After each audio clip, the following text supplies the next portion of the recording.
어젯밤 서울시청역 인근 교차로 쪽에서 대형 교통사고가 발생했습니다. 9분이 돌아가시고 4분이 다쳤습니다. 삼가 고인의 명복을 빌고 다치신 분들 모두 온전한 회복이 이루어지시기를 기도합니다. 자, 그런데 가해자는 급발진 때문이었다라고 주장합니다. 급발진 확률이 100%라고 조선일보 기자에게 이야기했습니다. 그런데 염건웅 유원대 경찰 소방행정학부 교수는 오늘 CBS 라디오 김현정의 뉴스쇼에 나와서 급발진 가능성은 제로에 가깝다고 본다 이렇게 말했습니다. 염건웅 교수는 급발진은 급가속이 이루어진 후 구조물을 추돌 또는 충돌하지 않는 이상 멈추지 않는다. 보통 급발진 차량들은 차량의 전자장치 이상으로 인해서 속도에 오히려 가속이 붙고 속도가 줄어든다든지 운전자가 통제할 수 있는 수준으로 전환되는 경우는 거의 없다라면서 영상을 보았는데 가해 차량이 아주 속도를 서서히 낮춰서 정확하게 정지했던 장면이 보였다 이렇게 말을 했습니다. 급발진의 경우 브레이크가 밟아지지 않아서 제동할 수 없는 상태가 되지요. 가속이 붙기 때문에 요리조리 이 차량과 보행자를 피하려다가 어떤 구조물에 받쳐서 속도가 멈추는 상황이 대부분입니다. 염관웅 교수는 운전자가 주장하는 급발진이었다고 가정을 한다면 차량이 아마 더 가속하고 더 나아갔어야 하는 것이다 이렇게 말을 했습니다. 그렇지 않습니까? 여러분이 알고 계시고 또 보고 들으신 대로 급발진은 그러합니다. 급발진은 그러해요. 그런데 이 운전자는 서서히 멈췄다는 얘기죠. 여러 가능성이 있겠지만은 차량이 역주행 진입을 해버려 당황한 운전자가 브레이크 페달과 가속 페달을 헷갈려서 과속했을 가능성도 존재한다라고 염건웅 교수는 보는데, 그런데 말이죠. 이분이 전문 운전사입니다. 시내버스 운전사예요. 세상에 그게 어떤 그 인지 차원이 아니라 본능적으로도 가속 페달과 브레이크 페달을 헷갈릴 수가 없어요. 그렇지 않습니까, 여러분? 여러분 운전하시다가 뭐 10년, 20년 운전하신 분 중에 가속 페달과 브레이크 페달 헷갈리는 분이 있어요? 가속 페달은 어떤 자신감이 있을 때, 뭐 앞에 차량이 없고 길이 뻗어 있을 때, 어디서 뭐 들어올 가능성이 없을 때 그때 밟잖아요. 고속도로에서 하듯이. 그 시내 도심에 사람들 많은데 그 시간에 브레이크 페달을 밟아야 되는데 가속 페달을 밟아가지고 사고를 냈다? 이 급발진이 아닌 경우에는 이런 상상도 가능합니다만은 그럴 리 있겠냐 이거예요. 여기 두 분 계신데 두 분한테 여론조사하겠습니다. 브레이크 페달과 가속 페달 헷갈린 적 있으세요? 없어요. 두 분 다 아니라고 합니다. 100%예요. 100%.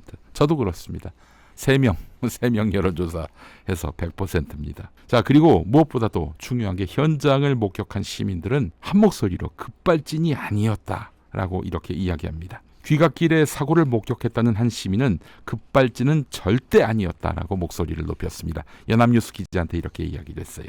그러면서 급발진할 때는 차량 운행이 끝날 때까지 어딘가에 박았어야 했는데 횡단보도 앞에서 차량이 멈췄다라면서 급발진이면은 뭐라도 구조물이라도 들이받아야 하는 것 아니냐라고 이야기했습니다. 정확하게 보신 거예요. 또 게다가 사고 당시 상황이 담긴 CCTV 영상을 보더라도 급발진으로 보기 어려운 정황이 많습니다. CCTV 영상에는 사고를 낸 차량 제네시스라고 하더군요. 제네시스가 사고 직후 감속하면서 멈췄는데 일반적인 급발진 차량이 도로 위에 가드레일 등 구조물과 부딪히며 마찰력으로서 억지로 감속하는 것과 다르다.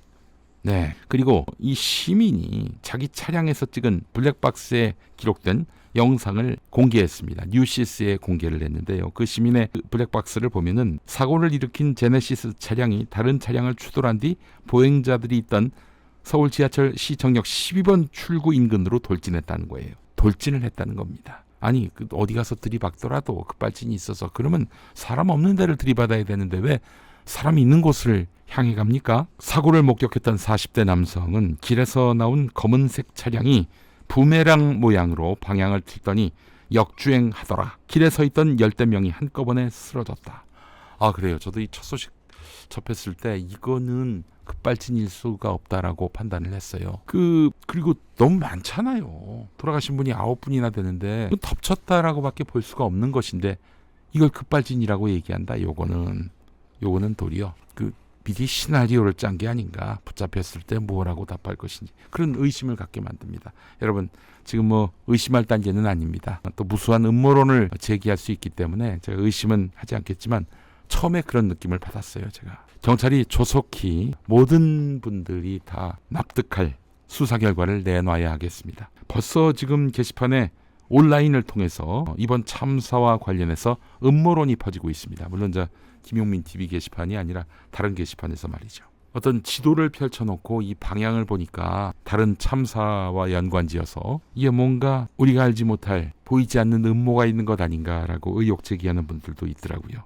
제가 그 음모론을 좀 소개해볼까 하다가 말았습니다. 가뜩이나 유튜브가 지금 가짜뉴스와 음모론의 온상이다 이런 얘기들을 듣고 있는 마당에 저까지 그거 소개해봐야 여러분의 정신세계를 혼미하게 하고 혼탁하게 하고 또 아울러 사태 진상규명에 아무런 도움이 되지 못하기 때문에 음모론 이야기하지 않겠습니다. 자, 이 운전자는 누구이고 만약 급발진이 아니라면 왜 이랬는지 분명히 명명백백히 밝혀야 할 것입니다.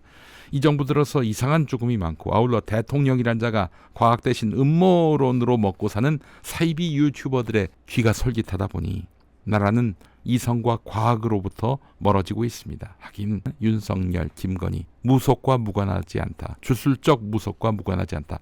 이런 또 의혹과 비난을 듣고 있지 않습니까? 그렇기 때문에 더욱 음모론이 생성되고 확산되기 좋은 구조입니다. 뭐 사실 저쪽 진영뿐입니까? 잊지도 않은 술자리를 햇수로 3년 동안 이게 사실이 아닌 종교로 만든 자들도 있죠. 이른바 민주진보 진영 유튜버라고 다르지 않습니다. 자, 이런 기가 막힌 사태에서 진실 규명만이 이 모든 의혹과 논란을 잠재울 수 있습니다. 진실 규명. 네, 경찰이 명명백백히 모든 것들을 다 드러낼 수 있기를 기대합니다. 그래요. 이렇게 얘기하는 게 옳죠. 그렇잖아요. 여기다 대고 뭐 이런 음모론 있다, 저런 음모론 있다 이런 얘기하면은 이게 더 새로운 또 혼란을 야기할 수 있다는 점에서 제가 음모론을 소개하진 않았습니다.